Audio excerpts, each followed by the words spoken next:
Hi, I'm Allie, co-founder of PotomacBeads, and I'm going to do a project for you today that I'm calling the Gemstone Tennis Bracelet. There's so many different opportunities in this bracelet to change it up, to stop or continue on to the end. Gather up your materials and join me in making this awesome version of a tennis bracelet. So the Gemstone Tennis Bracelet is based on right angle weave. I have the sterling silver coated Miyuki 11O seed beads here, and we're going to be doing right angle weave in a group of 4 groupings of 4.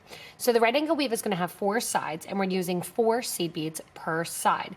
This is going to be big enough then for us to put in our 6mm faceted gemstone bead. You want to begin with some .006 wildfire beading thread, and I have a size 10 needle here. I've put a stop bead on the bottom of the thread, leaving about 4 inches of thread at the base here, which will eventually come off my project.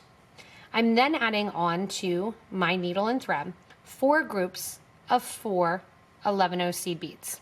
Those are going to create the 4 sides of my box for my right angle or raw weave.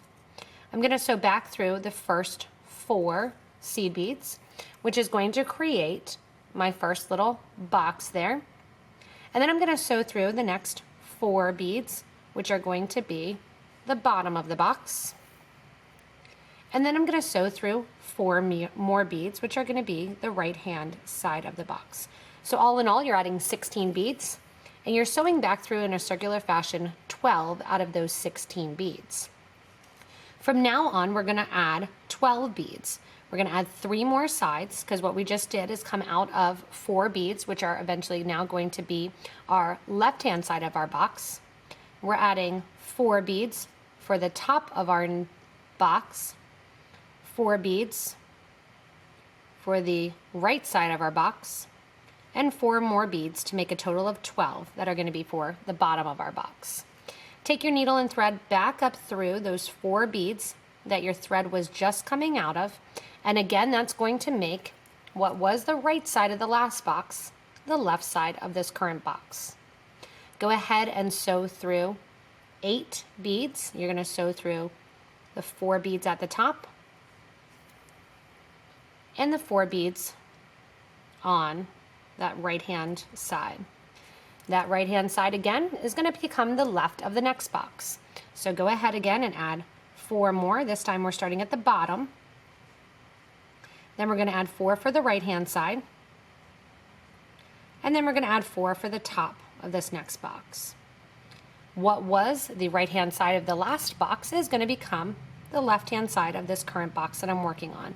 Taking your needle and thread after those 12 beads, sew down through those 4 beads your thread was coming out of. And now we're going to sew through the 4 beads on the bottom of the box. And we're going to sew through the 4 beads on the side of the box. Once you're through those 8 beads, you now finished your next box of your right angle weave. Again, continue on, adding in 12 beads at a time, this time 4 for the top, 4 for the right, 4 for the bottom. With right angle weave, you're always going to be alternating which spot you start on, the top or the bottom of what would be now the left-hand side of the box you're creating. It's going to alternate every other, starting at the top or the bottom. Sew through the 4 then, at the top or the bottom, wherever your thread is coming out, and then sew down through the 4 on the side. You're always exiting those 4 on the side, giving a tight pull, and continuing on creating that raw base or right angle wave base the whole length of your project.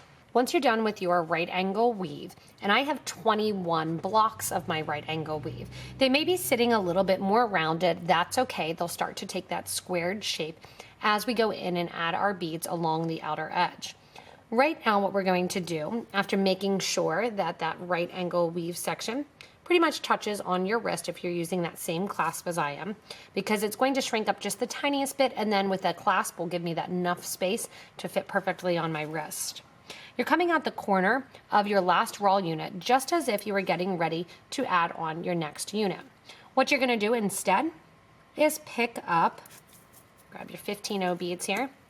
Same, I'm using the 15O in the bright sterling silver as well. You're going to pick up a 15O seed bead, one of your faceted 6mm beads in that Opalite, and then another 15O seed bead. You're gonna take your thread and needle and go to what was the right side of the box. I'm gonna go to the left side top of the box and bring my needle down since I'm coming out the bottom right. When I bring my needle down, that seed bead and bead is going to sit right in the middle of that raw unit on that angle. Again, each raw unit here, you're going to pick up a 15-0, a 6mm faceted bead, and a 15-0. Coming out the bottom right-hand side of the raw unit, you're going to sew into the top left-hand side, which is going to set you up to continue down the project. In my case, adding 21 beads into this tennis bracelet base. When you get to the end of adding in your 6mm faceted rounds, you're going to notice that the piece kind of wants to turn. That's because you are taking all of your beads from the same corner and pulling in the same diagonal direction. It's going to pull the bracelet a little bit arched or even a little bit turning on the design. What you want to do is just take your fingers and kind of straighten that out. You are coming out right now near that bead stopper right at the beginning of the piece. And what I'm going to do is run up the side, connecting all of these beads here with another 11-0 seed bead. So we have our little boxes, and we're going to sew down the side here, going through 4 beads from our first box. And what we're going through is basically all the bottoms of our boxes, adding one 11-0 seed bead and sewing through the next 4 beads in line. This is again going to make us that nice squared look for the tennis bracelet. If you have any stop beads or thread in there, just make sure they're out of the way. So along the base here, again, add an 11-0 seed bead and sew through the next 4 beads. We're going to do this on the right-hand side or the bottom, depending on how you're looking at it. And then we're going to do it across the top as well too. So literally just adding 1 bead, squaring this off, and adding another bead. This is going to create a seamless line down the right-hand side. When you get to the base, you're going to go around the corner and then down the left-hand side as well, adding in 1 seed bead between each of the bottom and tops of our right angle weave unit. When coming out the end of the design, after putting in those 11-0 seed beads on each side, and you'll notice then how nicely it sits in that perfect square. You're going to be coming out the end, again back at that stop bead area, and I'm going to take my thread and needle out after the first 2 beads of that right-hand side of my last box. I'm going to go up through my clasp and then down through the 2 beads coming out right next to that stop bead. Now this is 1 time through the clasp. I will have the opportunity to go through the clasp more times as I come down the piece. That's our first join on to the clasp. On this other side here, what we're gonna do is we are gonna get back to that spot in between those first beads. So I wanna come down through the first 4 beads and then come out after the first 11-0 seed bead that we just added as we added the rounds along the sides of our raw units. So connecting in all of the sides, you are going up through that middle bead that we just added and adding 2 15s and a 2mm bead in the middle, and then 2 more 15s. So I have 2 15s, then my 2mm, and this is faceted round Labradorite, and then I go up through that next 11-0 that sits right in line. You can see I've already started going and adding some along the start here, and I'm going to continue down the entire bottom of the piece. Once I get to the end of the piece, I'm going to attach the other side of my clasp and come right down the other side, again adding on that 2mm bead with a 2 15-0s. When you get down to the end and finish doing the little kind of frill on both sides, I want to just show the bracelet exactly how it is, so that way you can see that you can stop at any point during this bracelet. You could have stopped when it was just the right angle weave units. You could have stopped when it was just the 6mm faceted rounds. Or you can stop at this point with just those 2mm rounds looking really nice and edged on the sides of the bracelet. If you want to proceed and add a little bit more design, kind of coming around one more time, you're going to continue up the piece, going through the 11-0s here on the side, and this is your opportunity to reinforce that clasp. Going through those 2 seed beads that sit at the very end, coming out, going through the clasp, and then back through those 2 seed beads and exiting right near that starter thread. That's going to get us in position to go ahead and catch on to these loops. Our final step now in the process is to come down and fill in this empty space if you choose to not have that kind of lacy look. You're going to pick up one of your 2mm rounds, one of your 11/0, and one of your 2mm rounds.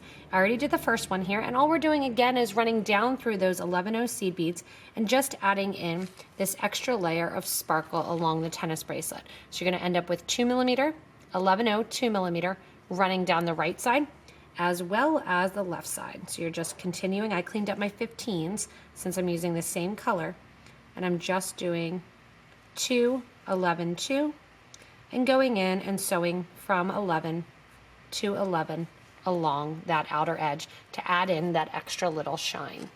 Keep in mind when you're done coming down the first side, adding in that extra little bling along the side of our tennis bracelet, that you are going to reinforce that clasp again, going through with your thread and coming out between those 2 beads at the middle end and going back into those 2 beads, coming back down through the side, through that right hand side, and then again continuing on with your stitch. I did change to a size 12 needle from the size 10 needle just because it made it a little bit easier for some of these gemstones to fit on. If you are using 2mm gemstones versus 2mm crystals or some 2mm tiny pearls, you may want that size 12 needle handy in case, like me, you decide that you want to switch the needle size that you're working with. Again, just making sure that the beads that you're adding sit in front of the little lace side from the right hand side, and there you have that nice added extra crystals to the side. You're going to continue on adding in your 2 Labradorite beads. Go through that clasp one more time and literally just tie off the end of the thread. In here, I'm going to use some E6000 glue to glue in my 10mm Rivoli to finish up my bracelet. So here at the end, as I come back around, I've pushed the stop bead right to the end of the project, and I'm tying the 2 thread ends in a knot. I'm going to keep the 1 thread in there, but the thread that's on my needle, I'm going to take further down the project and hide to the back. What that's going to do is as I burn down the thread, I'm not going to have 2 thread ends right at the knot there. I'll have space to kind of tuck the 1 thread end in, and then taking this other thread end back towards the back. Also back through the stitch just 1 time, bringing the thread out towards, again, that back of the project. Once I have it towards the back of the project, then I'll burn the thread ends down.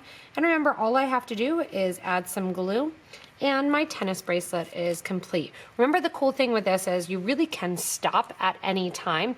You don't have to continue on adding the extra bling and having that extra beads, but it really does make it shine and sparkle. It would also look awesome if you use the same bead below as you did in the middle, and it'll look great with different colors.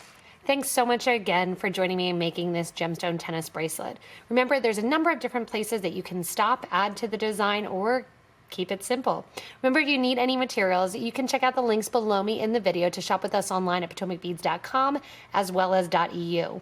You can also comment below, help other beaders out, and let them know any changes or places that you thought would enhance the design.